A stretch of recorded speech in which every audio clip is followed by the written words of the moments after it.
السلام علیکم، میں محمد خالد آپ سبھی کا خیر مقدم کرتا ہوں میرے اس یوٹیوب چینل لرن وتھ خالد پر۔ تو آج کے اس درس میں ہم لوگ مضمون اور عبدالحلیم شرر کی حیات و خدمات کے بارے میں پڑھیں گے، جانیں گے۔ اور اگر ابھی تک آپ نے میرے اس چینل کو سبسکرائب نہیں کیا ہے تو براہ کرم سبسکرائب کر لے تاکہ میرے ہر نئی ویڈیو کا حصہ بن سکے۔ یہ چلیے شروع کرتے ہیں۔ اردو میں مختصر مضمون نگاری کا آغاز سر سید سے ہوتا ہے۔ کس سے؟ سر سید سے ہوتا ہے نا۔ مختصر مضمون کو ہم سمجھیں گے، پھر انہوں نے اس صنف کو سماجی اصلاح کے ایک وسیلے کے طور پر استعمال کیا۔ سماجی یعنی کہ سماج سے متعلق معاشرتی، ہے نا۔ پھر اس کے بعد جو ہے مضمون نگاری بھی ایک صنف کی حیثیت سے رائج ہو گئی۔ مضمون نگاری بھی ایک صنف کی حیثیت سے رائج ہو گئی، چالو ہو گیا، یعنی شروعات ہوئی، ہے نا۔ سماجی موضوعات کے علاوہ سماجی جو میں نے بتایا کہ سماج سے متعلق ہو کے علاوہ علمی علمی یعنی علم سے متعلق اور ادبی ادب سے متعلق ہو، ہے نا۔ فلسفیانی یعنی کہ ادب سے آسانی سے نہ سمجھ میں آنے والی کوئی بات کو کیا ہم کہتے ہیں؟ فلسفیانی۔ اور دیگر موضوعات پر بھی مضامین لکھے جا سکتے ہیں۔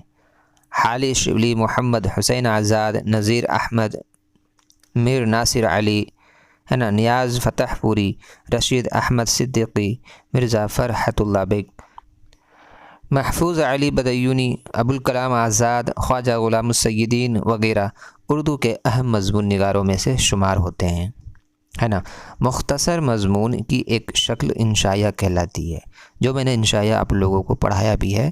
آپ میرے پلے لسٹ میں جا کے دیکھ سکتے ہیں، نہیں تو میں ڈسکرپشن میں دے دوں گا۔ انشائیہ کے بارے میں نے پڑھایا ہے۔ انشائیہ جو ہوتا ہے وہ مختصر ادبی مضمون ہوتا ہے جس میں ذاتی تاثرات بیان کیے جاتے ہیں، اسی کو ہم لوگ انشائیہ کہتے ہیں، ہے نا۔ انشائیہ جو ہوتا ہے نا وہ افسانے سے بھی چھوٹا ہوتا ہے، افسانے سے بھی بہت مختصر ادبی مضمون ہوتا ہے اس میں، ٹھیک ہے۔ انشائیہ اور مضمون میں کوئی خاص فرق نہیں ہے، لیکن عام طور پر جو ہے انشائیہ میں مزاح اور طنز یا خوش مزاجی کا رنگ ہوتا ہے۔ مزاح جیسے کہ ہنسانے والی کوئی بات ہو، ہے نا، انشائیہ میں۔ اور طنز یعنی کہ طعنہ رمزے کے ساتھ بات کو کہتے ہوئے، یا پھر خوش مزاجی یعنی خوش ذوقی کو کہتے ہیں، ہے نا۔ یہ تینوں چیزیں اس میں شامل ہوتا ہے انشائیہ میں۔ اور انشائیہ نگار جو ہے اکثر باتیں اپنے حوالے سے یا اکثر ہی اپنے ہی بارے میں بیان کرتے ہیں، ہے نا، اپنے حوالے سے یا پھر اکثر اپنے ہی بارے میں بیان کرتے ہیں۔ تو یہ تھی مختصر مضمون جس کو آپ لوگ کو سمجھنا ہے، اس سے باہر نہیں کچھ پڑھنا ہے، جو بس میں پڑھا رہا ہوں بس اسی سے آئے گا، ٹھیک ہے۔ آگے دیکھیں، اب ہم لوگ پڑھیں گے عبدالحلیم شرر کے حیات و خدمات کے بارے میں۔ عبدالحلیم شرر جو ہے ان کی پیدائش 1860 میں ہوئی اور 1926 کو ان کا انتقال ہو گیا، ٹھیک ہے۔ عبدالحلیم نام اور شرر تخلص ہے، ان کا جو نام ہے وہ عبدالحلیم ہے اور ان کا تخلص شرر ہے۔ وہ لکھنؤ میں پیدا ہوئے اور ان کی ابتدائی تعلیم جو ہے لکھنؤ میں ہوئی۔ بعد میں والد حکیم تفضل حسین نے ان کو کولکتہ، ہے نا، مٹیا برج بلا لیا، ٹھیک ہے۔ یہاں حکیم صاحب واجد علی شاہ کے ملازمت میں تھے۔ اہل علم کا بھی اچھا مجموعہ تھا۔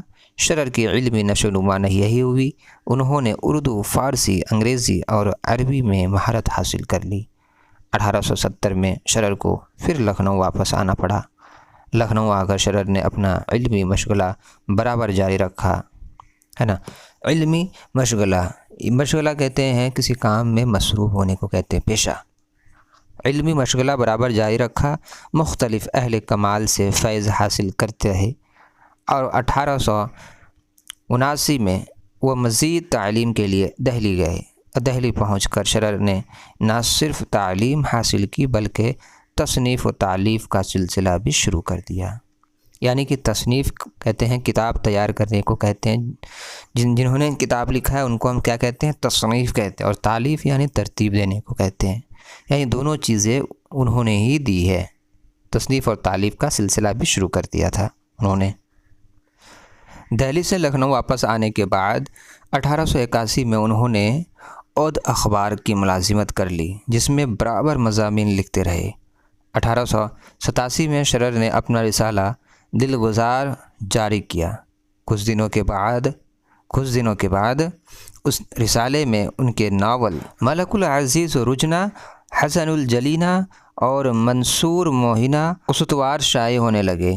کچھ مدت بعد مالی تنگیوں کی وجہ سے ان کو حیدرآباد جانا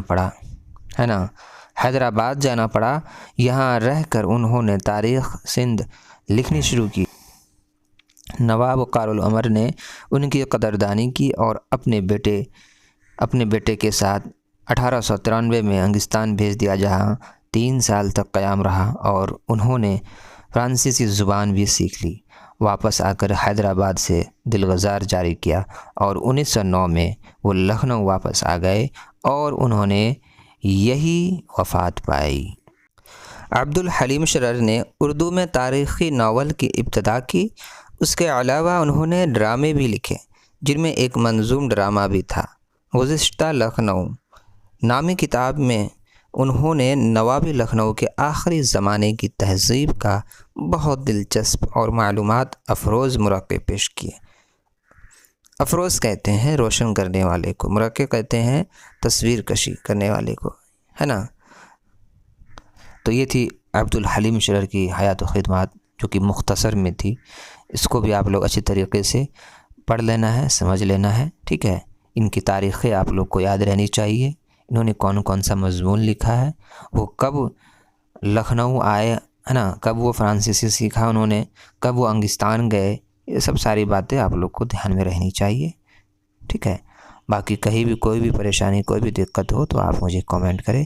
اور ایک بات اور کہ آپ لوگوں کو سبھی کو جو بھی میں ویڈیو لا رہا ہوں اس کا سارا PDF آپ لوگوں کو مل جائے گا، بے فکر رہے، زیادہ گھبرانے کی کوئی بات نہیں ہے۔ اور جو سلیبس کے مطابق ہی پڑھا رہا ہوں، جو آپ لوگوں سے پوچھا جائے گا، ٹھیک ہے۔ باقی پھر ملتے ہیں اگلی ویڈیو میں۔ اللہ حافظ۔